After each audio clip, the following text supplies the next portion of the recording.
এখানে 2 কাপ আমি রাগি পাউডার নিয়েছি, তার মধ্যে 1 1/3 কাপ ইসবগুল, baking powder, baking soda, pinch of salt এবং 2 স্পুন আমি অলিভ অয়েল অ্যাড করে ভালো করে মিক্স করে নিচ্ছি। অল্প অল্প দুধ দিয়ে আমি এটার একটা ডো বানিয়ে নেব। একবারে বেশি দুধ অ্যাড করা যাবে না, এটাকে আমি একটা ব্যাটার বানাবো না, এটাকে একটা ডো বানাবো। অল্প অল্প দুধ দিয়ে একটা সুন্দর ডো বানিয়ে নিতে হবে। যতক্ষণে ডো বানাবো তার আগে আমি কেক টিনের মধ্যে একটা পার্চমেন্ট পেপারের মধ্যে অয়েল ব্রাশ করে রেখে দিয়েছিলাম। এবার ডো বানানো হয়ে গেলে সেই পার্চমেন্ট পেপারের ওপরে আমি ভালো করে স্প্রেড করে দেবো। ওপরটা ফ্ল্যাট করে দিয়েছি, এর ওপর নানান রকম সিড অ্যাড করছি। এই সিডগুলো কিন্তু টোটালি অপশনাল, দেখতেও ভালো হবে, খেতেও ভালো হবে। এই জন্য আমি এখানে flax seed, pumpkin seed, sesame seed এবং সানফ্লাওয়ার সিডকে অ্যাড করে দিয়েছি। স্প্যাচুলার সাহায্যে একটু প্রেস করে দেবো যাতে ব্রেডগুলোটার ওপরে ভালোভাবে প্রেস হয়ে যায় এবং এটা বেরিয়ে না আসে।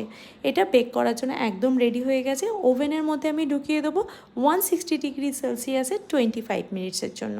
25 মিনিটসের পরে যখন ওভেনটা বন্ধ হয়ে যাবে, এই কেকটাকে মানে কেক টিনটাকে বের করে নেবো।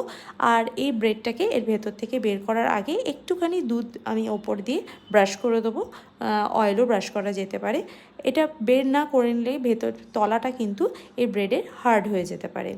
এরপর আমি এটাকে একটা ভিজে কিচেন টাওয়াল দিয়ে ঠান্ডা হওয়ার জন্য রেখে দেবো। পাখার তলায় না, নর্মাল ইয়েতে রেখে দিতে হবে যাতে ঠান্ডা হয়ে যায়। ঠান্ডা হয়ে যাওয়ার পর দেখো কি সুন্দর স্লাইস করে নিয়েছি আর কতটা সফট